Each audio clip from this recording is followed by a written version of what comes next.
Assalamualaikum warahmatullahi wabarakatuh. Saya Terma Fikri Ramadhani, NPM 21032010219, kelompok 105. Di sini saya akan menjelaskan presentasi saya yaitu tentang laporan saya yaitu tentang analisis simulasi sistem produksi nugget sapi pada PT Nup menggunakan software Pensim.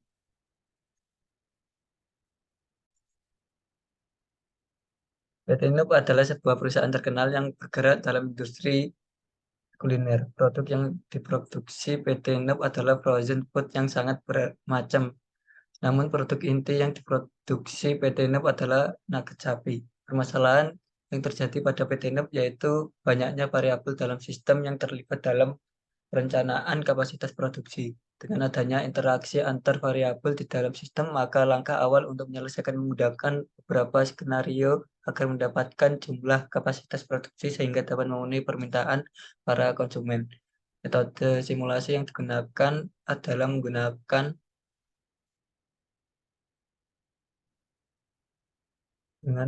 software Vensim agar dapat mempermudah penelitian.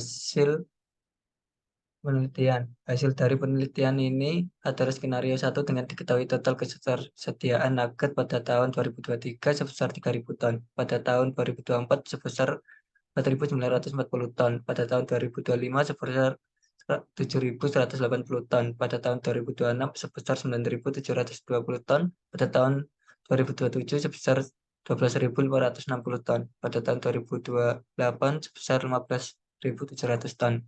Agar tidak terjadi overproduksi, sebaiknya penambahan kapasitas terpasang tidak dilakukan sekaligus, tapi dilakukan secara berangsur.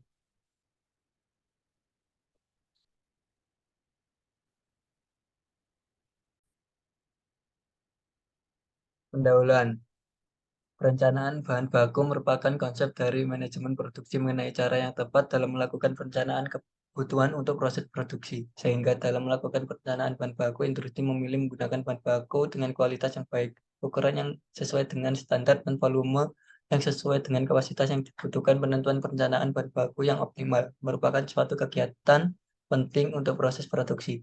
Hal ini perlu dilakukan untuk mengkoordinasikan kegiatan dari berbagai fungsi dalam suatu industri, seperti perencanaan bahan baku dalam proses produksi. Perilaku model sistem dinamis ditentukan oleh keunikan dari struktur model yang dapat dipahami dari hasil simulasi model. Dengan simulasi akan didapatkan perilaku dari suatu gejala atau proses yang terjadi dalam sistem, sehingga dapat dilakukan analisis dan peramalan perilaku gejala atau proses simulasi dilakukan dengan melakukan faktor kebijakan atau intervensi kebijakan sesuai skenario yang diinginkan ke dalam model yang telah dibangun.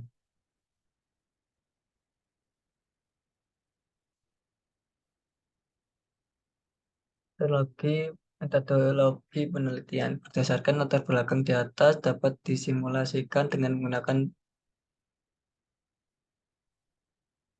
software fencing.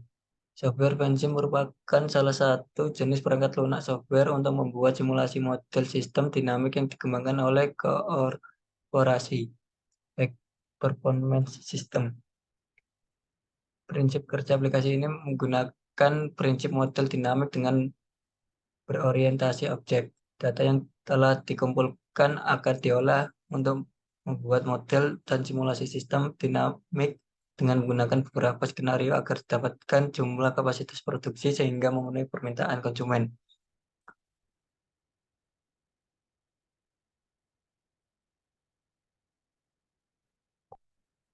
Yang pertama adalah pengumpulan data. Pengumpulan data dapat didapatkan dari data sekunder dari PT Nup yang produksi nugget sapi. Dalam kegiatan produksi tersebut terdapat beberapa aktivitas kegiatan produksi dan waktu yang diperlukan untuk aktivitas produksi. Data yang dibutuhkan yaitu data ketersediaan bahan baku nugget, B data hasil produksi, C data gagal produksi, D data jumlah permintaan.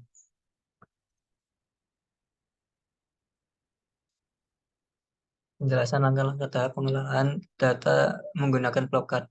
Yang pertama, mulai-mulai adalah tahap paling awal dalam melakukan penelitian. Tadi yang kedua, tadi pustaka. yaitu studi pustaka merupakan tahap pencarian referensi naik dari buku, jurnal maupun penelitian sebelumnya. Ketiga, studi lapangan. Studi lapangan sangat diperlukan karena pada tahap ini dimaksudkan untuk mengetahui kondisi nyata objek yang akan teliti. Yang keempat, perumusan masalah. Perumusan masalah adalah sebuah pertanyaan yang mencari sebuah jawaban lewat pengumpulan data dan penelitian. Yang kelima, penetapan batasan masalah, tujuan penelitian dan pemanfaatan penelitian. Batasan masalah diberikan agar permasalahan tidak melebar atau menjauh. Yang keenam, pengumpulan data. Pengumpulan data adalah data yang digunakan untuk proses atau input penelitian. Ketujuh, verifikasi. Verifikasi merupakan proses pembangunan kebenaran, akurasi atau validitas sesuatu. Validasi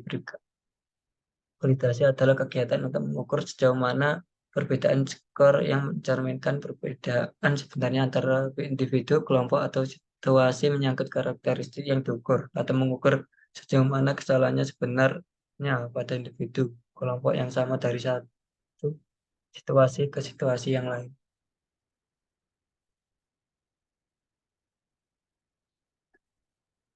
Hasil dan pembahasan. Hasil dan pembahasan adalah sebuah laporan penelitian merupakan inti dari sebuah tulisan ilmiah. 10. Kesimpulan dan saran. Di dalam kesimpulan dan saran berisi pernyataan singkat, jelas, dan sistematis dari keseluruhan hasil analisis pembahasan dan pengujian hipotesis dalam sebuah penelitian, serta usul atau pendapat dari peneliti yang berkaitan dengan pemecahan masalah yang menjadi objek penelitian suatu kemungkinan penelitian lanjutan. Setelah selesai penelitian selesai, didapatkan hasil yang valid, hasil dan pembahasan.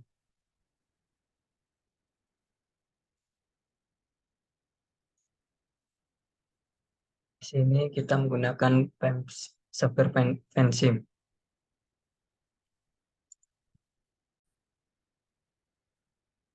Ini sudah ada diagram SFD dari produk nugget sapi. Yang pertama-tama, yaitu skenario 1, kita masukkan equation tiap variabel, yaitu presentasi peningkatan. Itu equationnya 0,5. Presentasi penurunan, yaitu 0,9. Terus jumlah permintaan, yaitu equation peningkatan permintaan, penurunan permintaan, dikurang penurunan permintaan. Yaitu ini initial value, yaitu 3.000. Peningkatan permintaan equation presentasi peningkatan dikali 1.000. Penurunan permintaan, yaitu equation presentasi penurunan dikali 1.000.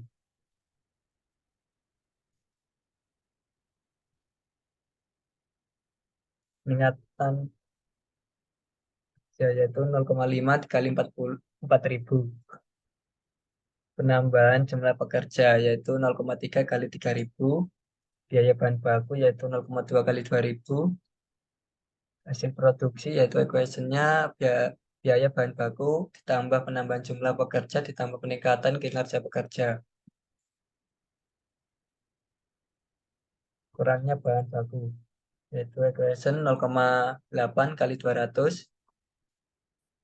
Kesalahan produksi yaitu 0,6 kali 200. Jumlah permintaan melebihi kapasitas yaitu 0,4 kali 200. Gagal produksi equation jumlah permintaan melebihi kapasitas plus kesalahan produksi ditambah kurangnya bahan baku. Ketersediaan bahan baku nugget. Hasil produksi dikurang gagal produksi dikurang jumlah permintaan. Initial value yaitu 3.000.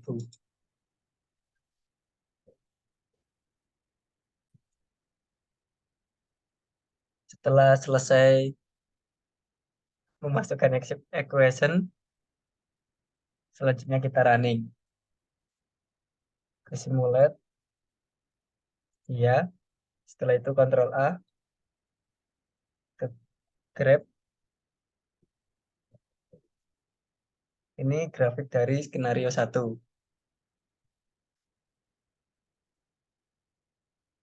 Setelah itu ke tabel, ini tabel dari skenario 1.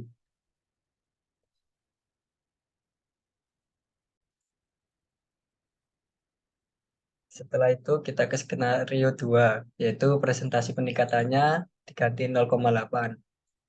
Setelah itu kita simulate, ya, Ctrl A, grab, ini hasil dari skenario 2. Setelah itu ke tabel, ini hasil data dari skenario 2.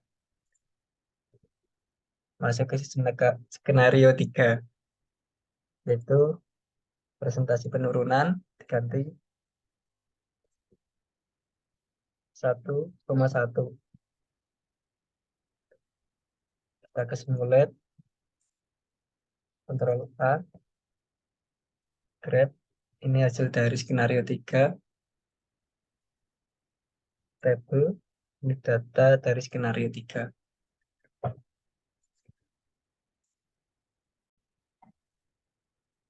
Lanjut ke skenario 4, yaitu ke peningkatan kinerja pekerja, yaitu ganti 8.000.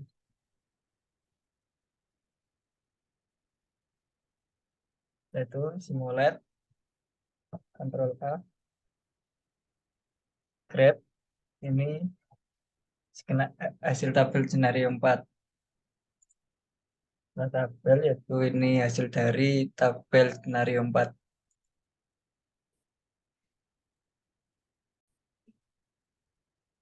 Selanjutnya kita ke UI,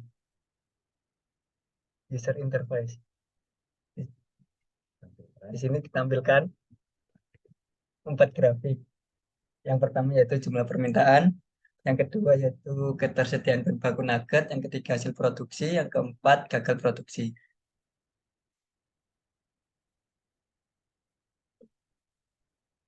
Di sini presentasi peningkatan dan yang lainnya bisa diukur sesuka hati untuk angkanya berapa.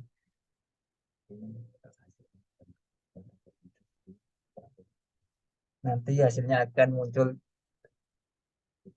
grafik di atas.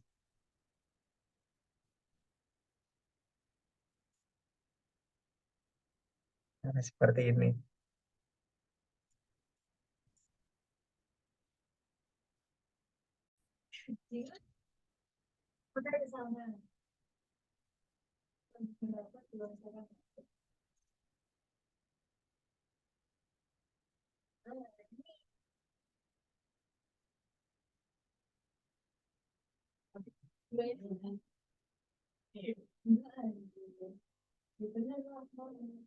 Kesimpulan dari hasil output yang dapat diketahui bahwa dalam mengatasi permasalahan ini maka dapat direkomendasikan skenario 1 dengan monitoring stok barang yang dimiliki secara berkala. Pemantauan secara berkala dapat membantu mengetahui keadaan terkini dari stok barang yang dimiliki. Dari uraian tersebut didapatkan hasil output pada tahun 2023. Ketersediaan bahan baku didapatkan sebesar 3.000 ton. Tahun 2024 ketersediaan bahan baku nugget sapi didapatkan sebesar 4.940 ton. Tahun 2025 ketersediaan bahan baku nugget sapi didapatkan sebesar 7.180 ton. Tahun 2026 ketersediaan bahan baku nugget sapi didapatkan sebesar 9.720 ton. Tahun 2027 ketersediaan bahan baku nugget sapi didapatkan sebesar 12.560 ton. Dan tahun 2028 ketersediaan bahan baku nugget sapi didapatkan sebesar 15.700 ton. Berdasarkan hasil output yang dihitung, diketahui bahwa ketersediaan bahan baku nugget sapi lebih banyak dibandingkan jumlah permintaan nugget sapi yang menyebabkan tumpukan bahan baku di gudang agar tidak terjadi overproduksi. Sebaiknya penambahan kapasitas terpasang tidak dilakukan sekaligus, tapi dilakukan secara bertahap. Sekian, terima kasih dari saya. Wassalamualaikum warahmatullahi wabarakatuh.